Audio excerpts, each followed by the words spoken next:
Hey guys, happy Monday from Barry with Barry's 8-track and classic car radio repair. This radio is a little bit unusual in that the customer has the faceplate, and the volume control actually mounts to the faceplate on this model, not to the chassis. So without the faceplate, this control just kind of hangs there, so I'll have to be kind of careful with it.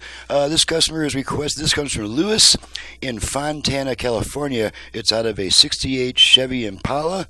Sounds like a pretty nice car. I had a 72, I think, back in the day.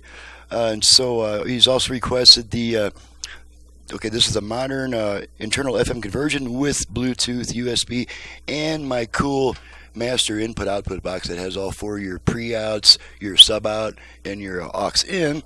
So let's go ahead and turn this puppy on and make sure everything works. Got it set to FM at the moment. I have all 5 presets set to stations in my area so we can get through it quickly. Understandable. Okay, I understand that, but how do we do this? I mean, how is usually okay.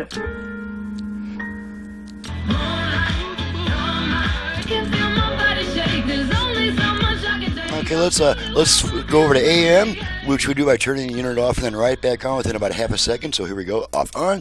Now we're on AM, and we get one strong station about the center of the dial here.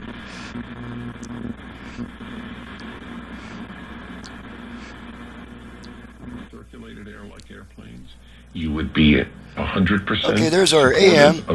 So while we've got it on AM, let's test the balance and fader. Got no answer to that one. We're going to activate the front rear fader. That was that was the fader adjust. Okay, so now our tone control knob is adjusting our front rear speaker balance all the way rear, all the way front, all the way rear. Okay, center them. People sat in the restaurant. Fader set. Fader set. Okay, left, right, balance. Balance adjust. Okay. They could all the way left, all the way right. They couldn't see left, all these right, feet apart. Alrighty. Center the speakers. We live in the age of the anti-rational. Balance set. Okay, let's make sure the Bluetooth goes into pairing mode. And Pierce, hello. Bluetooth ready to pair. Okay, so the unit is now trying to pair, so we know that's working properly. Okay. Let's plug in a USB stick. Make sure my radio commercial plays. If I can find it, here we are. We don't need this stuff anymore. Okay, USB reader.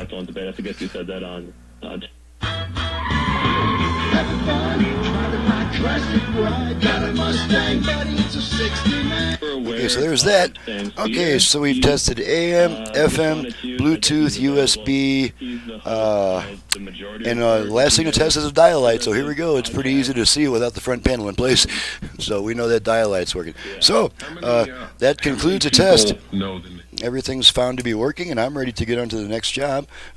I'm Barry with Barry's 8-track and classic car radio repair, and you've just seen what I can do to your old AM radio. We can add FM, Bluetooth, USB, HD radio, aux input, and all. You just never know what Aurora's going to come out with next by the time you're ready to do some business. So my website's in the description below, and I do ask all customers to visit my website before calling me, asking me about my entire catalog of services. That's what the website's for. So I'm happy to talk to you once you've been to the website. Thanks so much for watching and listening. Thank you, Lewis, for your business from California, and we'll see you guys next time.